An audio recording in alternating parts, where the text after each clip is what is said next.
2012 survivor സീരീസിൽ NXTയിൽ നിന്നും Dean Ambrose, Seth Rollins, Roman Reigns ഇവര് 3 പേരും ഒന്നിച്ചുകൊണ്ട് ദ ഷീൽഡ് എന്ന പേരിൽ ഒരു ടീം ക്രിയേറ്റ് ചെയ്ത് സർവൈവർ സീരീസിൽ വന്നുകൊണ്ട് പിന്നീട് WWE അടക്കി ഭരിച്ച് ഷീൽഡ് ടീം മുന്നോട്ട് പോയിരുന്നു. എന്നാൽ 2014 നടന്ന ഒരു റോ എപ്പിസോഡിൽ ഷീൽഡ് ബ്രേക്കപ്പ് ആയി. അതായത് ട്രിപ്പിൾ എച്ച് പ്ലാൻ ബി എന്ന് പറഞ്ഞുകൊണ്ട് സെത്ത് റോളൻസ് റോമൻ റെയിൻസിനെ ചെയർ ഷോട്ട് ചെയ്ത് ഷീൽഡ് ബ്രേക്കപ്പ് ആവുന്നതായിട്ടും പിന്നീട് സെത്ത് റോളൻസ് റോമൻ റെയിൻസിനെയും ഡീൻ ആംബ്രോസിനെയും ചതിച്ചുകൊണ്ട് ട്രിപ്പിൾ എച്ചിൻ്റെ കൂടെ പ്ലാൻ ബി ആയി മുന്നോട്ട് പോകുന്നതായിട്ടും കാണിച്ചിരുന്നു. അതിനുശേഷം റോമൻ റെയിൻസിന് ഒരുപാട് ദേഷ്യമെല്ലാം വന്നിരുന്നു. പിന്നീട് ഷീൽഡ് വീണ്ടും റീയൂണിയൻ ചെയ്തു. ഇവർ ഒന്നിച്ചെല്ലാം മുന്നോട്ട് പോയി. എന്നാലും റോമൻ റെയിൻസിൻ്റെ ഉള്ളിലെ ആ ദേഷ്യം സെത്ത് റോളൻസിനോട് എപ്പോഴും ഉണ്ടായിരുന്നു എന്നാണ് ഇവരുടെ സ്റ്റോറി ക്രിയേറ്റ് ചെയ്ത് വെച്ചിട്ടുള്ളത്. ഇങ്ങനെയാണ്. അപ്പോൾ ഇതെല്ലാം നമ്മൾക്കറിയാവുന്ന കാര്യമല്ലേ, എന്തുകൊണ്ടാണ് ഇവിടെ പറഞ്ഞത് എന്ന് ചോദിച്ചാൽ അതിനും ഒരു കാരണമുണ്ട്. അതായത് റോമൻ റെയിൻസ് ട്രൈബൽ ചീഫ് ആയതും റോമൻ റെയിൻസ് വില്ലനായിക്കൊണ്ട് എല്ലാ റെസ്ലേഴ്സിനെയും പറ്റിച്ച് വിൻ ചെയ്തതിലും ഇപ്പോൾ ചാമ്പ്യൻഷിപ്പ് തോറ്റുപോയതിലും സെത്ത് റോളൻസിൻ്റെ ഒരു വലിയ പങ്കുണ്ട്. അതായത് സെത്ത് റോളൻസ് കാരണമാണ് റോമൻ റെയിൻസ് വില്ലനായതും എല്ലാവരെയും ചീറ്റ് ചെയ്യുന്ന രീതിയിൽ എന്ത് വേണമെങ്കിലും ചെയ്യാൻ തയ്യാറായതും അവസാനം റെസൽമേനിയയിൽ തോറ്റതും അത് എന്താണെന്നാണ് നമ്മൾ ഈ വീഡിയോയിൽ പറയാൻ പോകുന്നത്. അപ്പോൾ ഇങ്ങനെയും ഒരു സ്റ്റോറി ഇതിനുള്ളിൽ ഉണ്ടായിരുന്നോ എന്ന് നമ്മളെല്ലാവരും ചിന്തിക്കുന്ന ടൈപ്പിലാണ് ഈ പ്ലാൻ ചെയ്തു വെച്ചിട്ടുള്ളത്. അതായത് സെത്ത് റോളൻസ് റോമൻ റെയിൻസിനെ ചെയർ ഷോട്ട് ചെയ്തതുകൊണ്ടാണ് ഷീൽഡ് ബ്രേക്കപ്പ് ആയത് എന്ന് ഞാൻ പറഞ്ഞു. അതേ സെത്ത് റോളൻസിനെ റോമൻ റെയിൻസ് റെസൽമേനിയയിൽ തിരിച്ച് പ്രതികാരം ചെയ്തിരുന്നു. അതായത് 10 വർഷത്തെ പ്ലാൻ ബി ചെയർ ഷോട്ട് ചെയ്ത് അവസാനിപ്പിച്ചു. അത് പ്രത്യേകിച്ച് മൈക്കിൾ കോൾ എടുത്തു പറയുന്നുമുണ്ട്. 10 വർഷത്തെ പകയാണ് അല്ലെങ്കിൽ പ്ലാൻ ബി റോമൻ റെയിൻസ് അവസാനിപ്പിച്ചു എന്ന്. അതിൽ ശ്രദ്ധിക്കേണ്ട മറ്റൊരു കാര്യം, കോഡി റോഡ്സിനെ ചെയർ ഷോട്ട് ചെയ്യാതെ റോമൻ റെയിൻസ് സെത്ത് റോളൻസിനെയാണ് ചെയർ ഷോട്ട് ചെയ്തത്. അപ്പോൾ ഇതിനുള്ള കാരണമാണ് ഞാൻ ആദ്യം പറഞ്ഞത്. അതായത് സെത്ത് റോളൻസിനോട് തീർത്താൽ തീരാത്ത പകയായിട്ടാണ് റോമൻ റെയിൻസ് നടക്കുന്നത്. പല പ്രാവശ്യം ഇവരൊന്നിച്ചു എങ്കിലും ആ പക ഉള്ളിൽ തന്നെ ഉണ്ടായിരുന്നു. ഈ ഒരു ലെവലിലൊക്കെയാണ് ഈ പ്ലാൻ കൊണ്ടുപോയിട്ടുള്ളത്.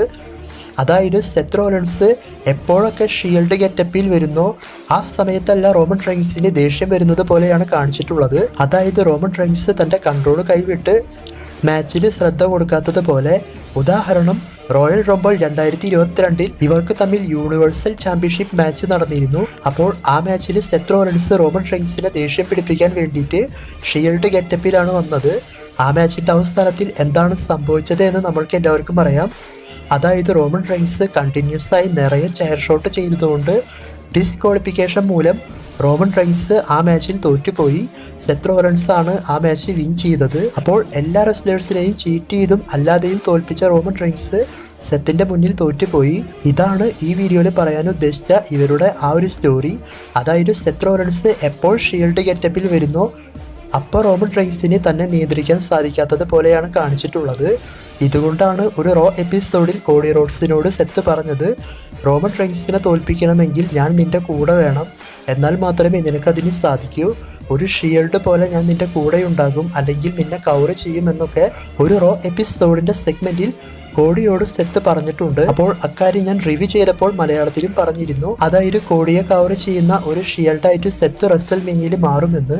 അപ്പോൾ അത് തന്നെയാണ് സെത്ത് റെസൽമേനിയയിലും ചെയ്തത്.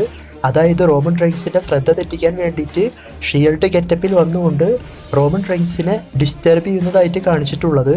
അതായത് ശരിക്കും റോക്കായിരുന്നു റിങ്ങിൽ നിന്ന് സെത്ത് റോളൻസിനെ അറ്റാക്ക് ചെയ്യേണ്ടത്. പക്ഷേ റോമന് ദേഷ്യം സഹിക്കാൻ പറ്റാതെ സെത്ത് റോളൻസിനെ കയറി സൂപ്പർമാൻ പഞ്ച് ചെയ്ത് അറ്റാക്ക് ചെയ്തു. ശേഷമാണ് ചെയർ ഷോട്ട് എല്ലാം ചെയ്തത്. അതോടുകൂടി റോമൻ റെയിൻസിന്റെ ആ പ്രതികാരമെല്ലാം തീർന്നു. സെത്ത് പറഞ്ഞതുപോലെ കോഡി റോഡ്സിന് വിജയിക്കാനും സാധിച്ചു. ഇതാണ് ഈ പ്ലാൻ, അല്ലെങ്കിൽ സെത്ത് റോമൻ ഇവരുടെ സ്റ്റോറി. റോമൻ വില്ലനാവാനും തോൽക്കാനുമുള്ള കാരണങ്ങൾ ഇതൊക്കെയാണ്. അപ്പോൾ ഇതാണ് ഇപ്പോൾ വരുന്നത്. അതായത് ഇതായിരുന്നു ഇവരുടെ പ്ലാൻ എന്ന് പറഞ്ഞുകൊണ്ട്. അപ്പോൾ ഇത് കണ്ടപ്പോൾ ഇൻട്രസ്റ്റിംഗ് ആയിട്ട് തോന്നി, അതുകൊണ്ടാണ് വീഡിയോ ചെയ്തത്. നിങ്ങൾക്കും ഇത് ഇൻട്രസ്റ്റിംഗ് ആയി തോന്നിയോ എന്ന് കമൻറ്റ് ചെയ്യുക. അതായത് നമ്മളെ വിശ്വസിച്ച് കൂടെ നിന്ന ഒരാൾ പെട്ടെന്ന് ചതിച്ചതിന് ശേഷം പിന്നീട് മുന്നോട്ട് പോകുമ്പോഴെല്ലാം അയാളുടെ ഉള്ളിൽ ആ ദേഷ്യം ഇങ്ങനെ വന്ന് അവസാനം റോമൻ റെയിൻസ് വില്ലനായി മാറുന്നതായിട്ടാണ് കാണിച്ചിട്ടുള്ളത്. ഇനി സെത്തിൻ്റെ അടുത്തുള്ള പ്രതികാരം തീർന്നതുകൊണ്ട് റോമൻ വരുന്ന സമയത്ത് ഫേസ് ടൈം ചെയ്യാനുള്ള ചാൻസ് ഇപ്പോൾ 100% ഉറപ്പായിട്ടുണ്ട്. എന്തായാലും നമുക്ക് നോക്കാം. വീഡിയോ ഇഷ്ടപ്പെട്ടാൽ സപ്പോർട്ട് ചെയ്യുക.